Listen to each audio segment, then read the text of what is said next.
दोस्तों, एक बार फिर स्वागत है आपका अपने YouTube channel PF expert advisor में।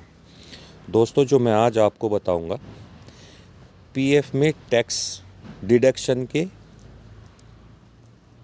क्या क्या कैलकुलेशन होती है और पीएफ टैक्स डिडक्शन करते टाइम या पीएफ विड्रॉल करते टाइम कोई भी एम्प्लॉई, उसके मन में 4 या 5 ही क्वेश्चन आते हैं जो इस स्क्रीन पे दिखे भी होंगे। ये मैंने जो एम्प्लॉय विड्रॉल करते टाइम टैक्स लगेगा नहीं लगेगा, ये सारे क्वेश्चन इसमें लिखे हैं। मैं एक बार ये आपको रीड करके बता भी देता हूँ। PF tax deduction on withdrawal पहला। दूसरा, पीएफ टैक्स सीमा में छूट कितनी होगी।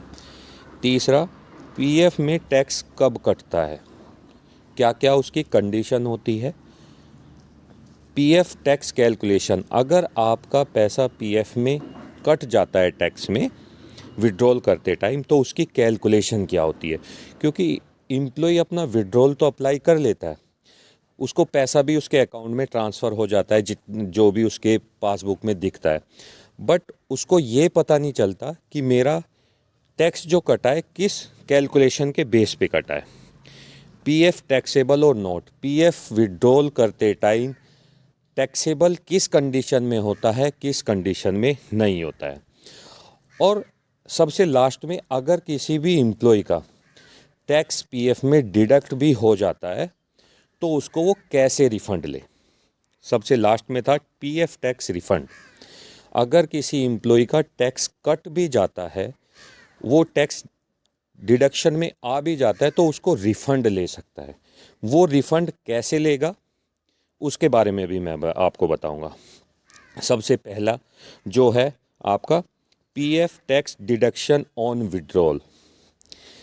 आप विड्रॉल करते टाइम आपका टैक्स कटेगा या नहीं कटेगा, इसमें 2 पॉइंट है। पहला, अगर आपकी service, if any employ more than 5 year service in PF, उस कंडीशन में एम्प्लॉय का टैक्स नहीं कटेगा। अगर कोई एम्प्लॉय पीएफ में 5 ईयर से 5 साल से ज़्यादा का मेंबर है तो उसका टैक्स नहीं कटेगा।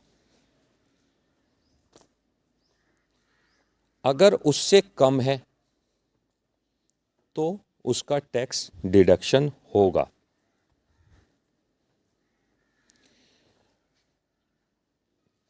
उस 5 साल से कम सर्विस में भी एम्प्लॉय की एक और स्लैब है कि वो अपना टैक्स कैसे बचा सकता है। क्योंकि गवर्नमेंट ने क्या किया, अगर कोई एम्प्लॉय 5 साल से ज़्यादा है तो उसका टैक्स कटेगा ही नहीं, वो 100% है। मगर 5 साल से सर्विस ऑफ लेंथ उसकी पीएफ में कम है, उसके लिए भी एक और कंडीशन इन्होंने रख दी। अगर कोई एम्प्लॉय विड्रॉल करते टाइम उसका पीएफ 50,000 या 50,000 से कम है तो उसका भी टैक्स नहीं कटेगा।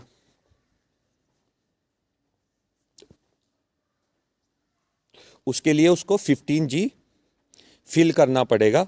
अगर 50,000 से ज़्यादा है और 2.5 लाख से कम है तो 15G फिल कर देगा, उसका टैक्स बच जाएगा। अगर 5 साल से कम है, 15G नहीं भरता है और 50,000 से ज़्यादा अमाउंट है तो टैक्स डिडक्शन होगा। पीएफ विड्रॉल करते टाइम अगर एम्प्लॉय अपना केवाईसी में पैन डाल देता है, पैन नंबर, तो 10% टैक्स टोटल अमाउंट का डिडक्शन हो जाएगा। अगर कोई एम्प्लॉय अपना पैन नंबर नहीं डालता केवाईसी में और उसने विड्रॉल अप्लाई कर दिया तो टैक्स टोटल अमाउंट का 34.68% टैक्स में चला जाएगा। आपकी जो टोटल अमाउंट होगी, अगर आपने पैन नंबर नहीं दिया अपना, तो उसका 34.68% टैक्स में चला जाएगा। आपको वो अमाउंट कम होके मिलेगी। ये कंडीशन है पीएफ में टैक्स डिडक्शन ऑन विड्रॉल किस कंडीशन में करता है। दूसरा आता है पीएफ टैक्स छूट सीमा। किस कंडीशन में हम छूट मिल सकती है टैक्स में। अगर 5 अभी जैसे भाई अभी ऊपर बताया, if any employ more than 5 year in PF member, तो वो उसका पीएफ में टैक्स नहीं कटेगा। अगर उससे कम है तो अगर 50,000 से उसकी अमाउंट कम है तो भी वो टैक्स नहीं कटेगा उसकी अमाउंट पे। अगर 50,000 से ज़्यादा है और 2.5 लाख के बीच है तो एम्प्लॉय अपना 15G विड्रॉल करते टाइम 15G शेयर फिल करके अप्लाई करेगा तो उसका टैक्स कट बच जाएगा, अदरवाइज टैक्स डिडक्शन हो जाएगा। तीसरा क्वेश्चन आता है, पीएफ में टैक्स कब कटता है।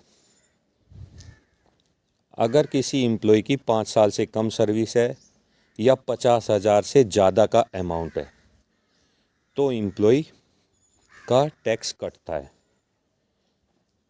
5 साल से सर्विस कम हो, लेस देन 5 ईयर सर्विस, और अमाउंट 50,000 से ज़्यादा हो, उस कंडीशन में एम्प्लॉय का टैक्स कटता है। अगर एम्प्लॉय अपना केवाईसी में पैन नंबर शो करता है तो 10% टीडीएस कटता है।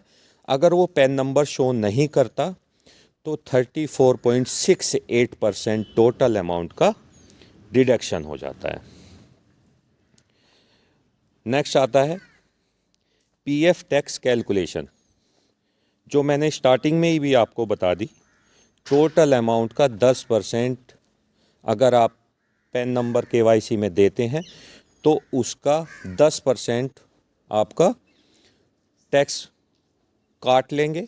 आपको जब अपनी पासबुक एम्प्लॉय कभी भी अपना ईपीएफओ पे जाके जब अपनी पीएफ की पासबुक डाउनलोड करेगा और एम्प्लॉय और एम्प्लॉयर दोनों अमाउंट का टोटल करेगा, जो पासबुक में अमाउंट आ रही है और जितना विड्रॉल करते टाइम एम्प्लॉय के अकाउंट में पैसा आया वो 10% कम आएगा अगर उसने पैन नंबर शो किया है केवाईसी में। अगर पैन नंबर शो नहीं किया तो उसका एम्प्लॉय प्लस एम्प्लॉयर का टोटल करेंगे, उसका 34.68% अमाउंट कम आएगा। ये टैक्स की कैलकुलेशन है। टैक्स पांचवा आता है पीएफ टैक्सेबल और नॉट। अगर 5 साल से ज़्यादा सर्विस है तो टैक्सेबल है, और 5 साल से कम है तो टैक्सेबल नहीं है, और 50,000 से कम का अमाउंट है तो भी टैक्सेबल नहीं है। इन सभी में जो सबसे लास्ट में है पीएफ टैक्स रिफंड। अगर किसी एम्प्लॉय का टैक्स कट जाता है तो उसको कैसे रिफंड करे। गवर्नमेंट ने अगर पीएफ में ईपीएफओ में आपने विड्रॉल अप्लाई किया और आपका टैक्स कट गया, चाहे वो 10% कटा या 30.68% कटा, तो आप उसको कैसे रिफंड ले सकते हैं वो अभी बताऊंगा मैं आपको। पीएफ टैक्स रिफंड, जब कोई एम्प्लॉय अपना विड्रॉल अप्लाई करता है और उसने पैन नंबर शो किया है तो उसका 10% टीडीएस कट जाता है। उस 10% को अगर एम्प्लॉय को रिफंड लेना है तो वो कैसे लेगा। किसी एम्प्लॉय ने विड्रॉल अप्लाई किया, उसने 10% डिडक्ट होके ईपीएफओ ने उसको पैसा वापस दे दिया। अब एम्प्लॉय कहेगा कि मुझे ये 10% टीडीएस जो मेरा कटा है ये मुझे वापस मिल जाए, इसका बेनिफिट मुझे मिल जाए। इसका बेनिफिट जब एम्प्लॉय अपनी इनकम टैक्स की रिटर्न फाइल करेगा, वो पैसा जितना भी उसका पीएफ में विड्रॉल करते टाइम टैक्स डिडक्ट हुआ है वो पैरा 26 में शो हो जाएगा। जब आप विड्रॉल टैक्स रिटर्न फाइल करते हो, एक आता है पैरा 26, उसमें वो अमाउंट जितना भी डिडक्ट हुआ है ऑटोमेटिकली शो होगा। क्योंकि जब आपका पीएफ डिडक्शन हुआ, पीएफ में टैक्स कटा, तो आपकी जो टैक्स कटा ईपीएफओ ने पैन नंबर जैसे ही डाला, उस पैन नंबर के अगेंस्ट इतना पैसा आपका उस टैक्स में आ गया उस ईयर का। जब आप उस ईयर का के टैक्स की रिटर्न फाइल करेंगे तो उसी में पैरा 26 में उस अमाउंट को शो हो जाएगा और आप पूरे साल का जो भी आपका इनकम होगा उसके हिसाब से टैक्स की परसेंटेज करके वो अमाउंट माइनस हो जाएगा। अगर सपोज करो फॉर एग्जांपल आपका 10,000 रुपये टैक्स कट गया, आपने पीएफ का विड्रॉल 1,00,000 रुपये अमाउंट था। ईपीएफओ ने जब आपने विड्रॉल अप्लाई किया तो ईपीएफओ ने क्या किया, आपको 90,000 रुपये आपके अकाउंट में ट्रांसफ़र कर दिया और 10,000 रुपये 10% टैक्स काट लिया और वो टैक्स आपके पैन नंबर पे के अगेंस्ट शो हो जाएगा। जब एम्प्लॉई उसको रिटर्न अप्लाई करेगा, इनकम टैक्स की रिटर्न फाइल करेगा, तो पैरा 26 का एक कॉलम होता है, उसमें वही अमाउंट 10,000 रुपये शो होगा। तो वो आपकी इनकम शो करेगा, 10,000 का टैक्स शो करेगा। जितना भी आपका इनकम टैक्स बैठता है उसमें वो 10,000 रुपये ऑटोमेटिकली माइनस करेगा। बट वो आपको देखना पड़ेगा पैरा 26 में आपकी वो अमाउंट शो हो रही है नहीं हो रही है। अगर आपका ईपीएफओ में टैक्स डिडक्ट हुआ है तो आपका 100% पैरा 26 में वो अमाउंट शो होगा।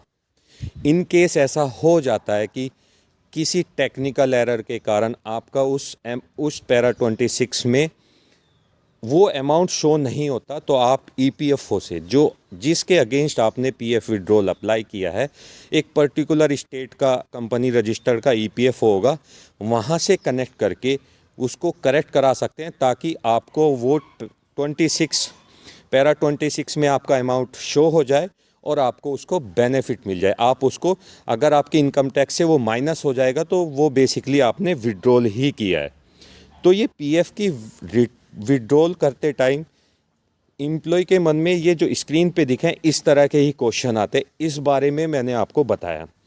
इसी पीएफ टैक्स की डिडक्शन ऑन विड्रॉल करते टाइम पीएफ टैक्स लगेगा या नहीं लगेगा, पीएफ टैक्स की छूट सीमा कितनी होती है, पीएफ में टैक्स कब कटता है, पीएफ के टैक्स की कैलकुलेशन क्या होती है, पीएफ में पीएफ टैक्सेबल और नॉट, और पीएफ टैक्स रिफंड। सबसे ज़रूरी सबसे लास्ट का, पहला और लास्ट का है PF tax deduction on withdrawal और PF tax refund. PF tax आपका पीएफ में टैक्स कट भी जाता है तो आपको वो रिफ़ंड कैसे लेना है। दोस्तों, इस तरह की वीडियो को देखने के लिए